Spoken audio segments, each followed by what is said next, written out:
एक समय की बात है, सुंदरवन नाम के जंगल में टूनी नाम की चिड़िया अपने माँ बाप के साथ रहती थी। टूनी के माँ बाप बहुत गरीब थे, पर उनकी बेटी टूनी बहुत ही ऊंचे ऊंचे सपने देखती थी। उसे तो अमीरों की तरह रहना पसंद था, इसीलिए वह चाहती थी कि उसकी शादी किसी अमीर पक्षी से हो जाए और उसे यह गरीबी भरी जिंदगी न जीनी पड़े और सुकून से उसकी जिंदगी कटे। एक दिन की बात है, टूनी बेटी, यह देख लड़के का फोटो और बता कैसा है। पापा, मुझे शक्ल सूरत से कुछ लेना देना नहीं है, बस ये बताओ वो कमाता कितना है, मेरे लिए तो बस वही जरूरी है। बेटी, यह इंजीनियर है और जहाँ तक मुझे लगता है ये अच्छा खासा कमाता होगा। इंजीनियर? तो फिर अच्छा ही कमाता होगा। ठीक है पापा, आप रिश्ते के लिए हाँ कर दीजिए, मैं शादी करने के लिए तैयार हूँ। ठीक है बेटी, जैसे तेरी मर्जी। कालू एक अच्छा मुहूर्त निकाल कर टूनी और सोनू कबूतर की शादी करवा देता है। शादी करने के बाद टूनी बहुत ही खुश थी, क्योंकि अब वह उसे सब मिलने जा रहा था जिससे वह बचपन से सपने देखती थी।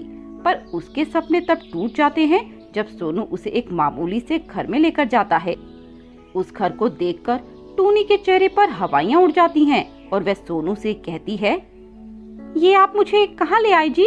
अपने बंगले में चलते हैं ना?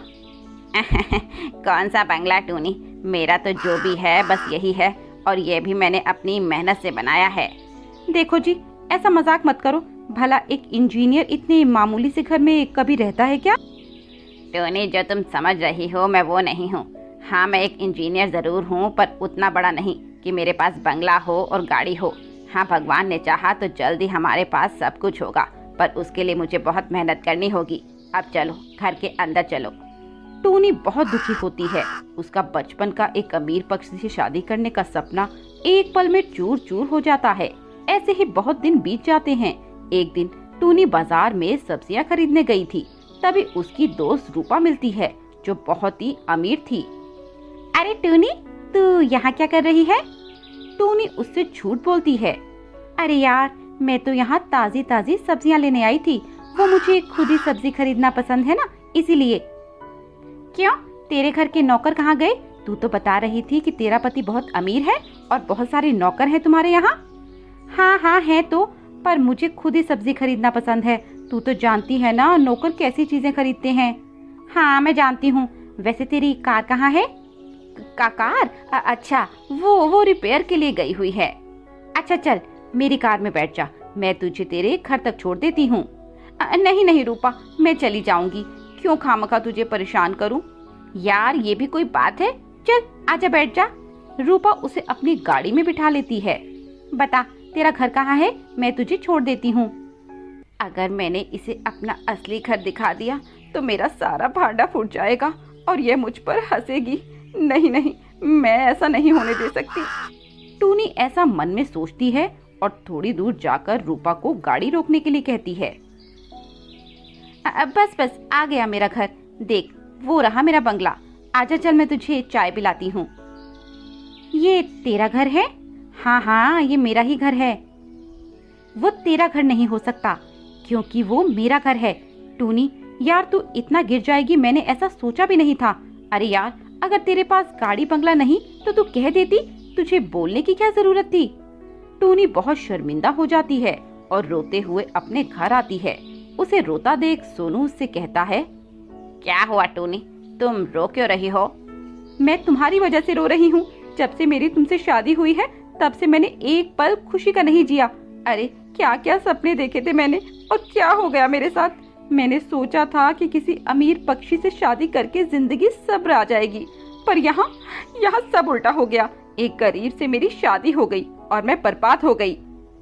टूनी, तुम क्यों हमेशा पैसा पैसा करती रहती हो? अरे पैसे से बढ़कर भी दुनिया में बहुत कुछ है। मेरे लिए पैसे से बढ़कर कुछ नहीं है, तुम भी नहीं। सोनू भी ये शादी करके खुश नहीं था। एक दिन टूनी की बड़ी ही अमीर सहेली उससे मिलने उसके घर आती है। उसका नाम चुनमुन था। हेलो, कोई घर पर है क्या? कौन? अरे टूनी, मैं तुम्हारी दोस्त चुनमुन हूँ। अरे चुनमुन तू, पर यहाँ का एड्रेस तुझे किसने दिया? टूनी, जब मैं गांव पहुंची तो अंकल आंटी से मिली, उन्हीं से पता चला कि तेरी शादी हो गई है। बस फिर क्या था, मैंने उनसे तेरा एड्रेस लिया और आ गई। वैसे माफ करना चुनमुन, मेरा घर थोड़ा छोटा है। अरे तो क्या हुआ, मुझे इससे कोई फर्क नहीं पड़ता। तभी सोनू वहाँ आता है। नमस्ते जी, आप कौन? ये मेरी बचपन की दोस्त है चुनमुन। अरे तो इन्हें बाहर क्यों खड़ा रखा है, अंदर बुलाओ ना। टूनी उसे अंदर बुलाती है और वो दोनों बैठकर बातें करती हैं।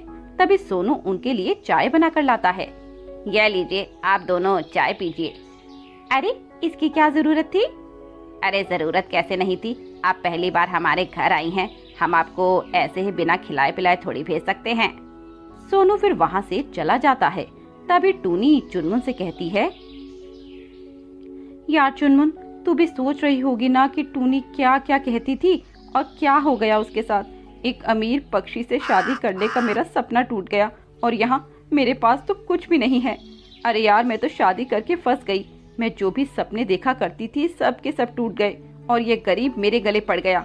जितना कमाता है सब घर के राशन पानी में निकल जाता है। ना घर में फ्रिज है ना एसी। अरे वो तो छोड़ो, ढंग का घर भी नहीं है मेरे पास।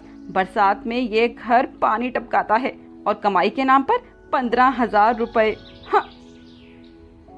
लेकिन टूनी, वो तुझे प्यार कितना करता है वो तो देख, तेरे लिए चाय बनाकर लेके आया। तो प्यार का क्या मैं अचार डालूं? ठीक है टूनी, अब मैं चलती हूँ, पर कल हम किसी अच्छे से रेस्टोरेंट में मिलते हैं। अगले दिन वे दोनों फिर से मिलती हैं। टूनी इतना बड़ा रेस्टोरेंट देखकर बहुत खुश हो जाती है।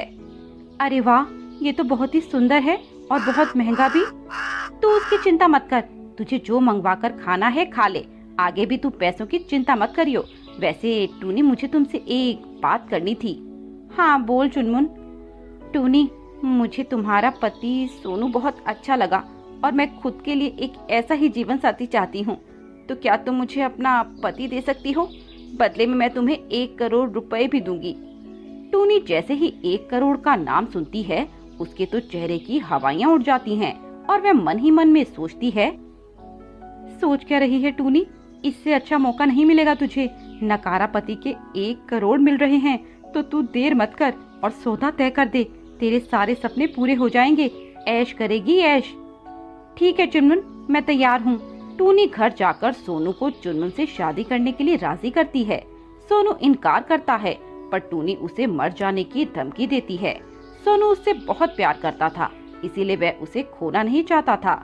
इसीलिए वो भी शादी के लिए हाँ कर देता है। टूनी चुनमुन और सोनू की शादी करवा देती है और चुनमुन उसे अपने साथ ले जाती है और ऐसे ही कुछ महीने बीत जाते हैं। मुझे कुछ अधूरा अधूरा सा क्यों लग रहा है? अब तो मेरे पास सब कुछ है, मेरे पास वो हर चीज है जो मैं चाहती थी, पर फिर भी मैं खुश क्यों नहीं हूँ? तभी उसकी नजर सोनू और अपनी फोटो पर जाती है और उसके मन से एक आवाज आती है, तू खुश हो ही नहीं सकती टूनी, क्योंकि तू अकेली है। भले ही तेरे पास सारी ऐशो आराम है, पर तेरे पास तुझे सबसे प्यार करने वाला पति नहीं है, क्योंकि उसे तो तूने बेच दिया। अरे चुनमुन बहुत ही खुश नसीब है जिसने सोनू के प्यार को पहचाना। टूनी को अपनी गलती का एहसास होता है और वह भागते भागते सोनू के पास जाती है और दोनों उस टूटे हुए घर में खुशी से रह रहे थे।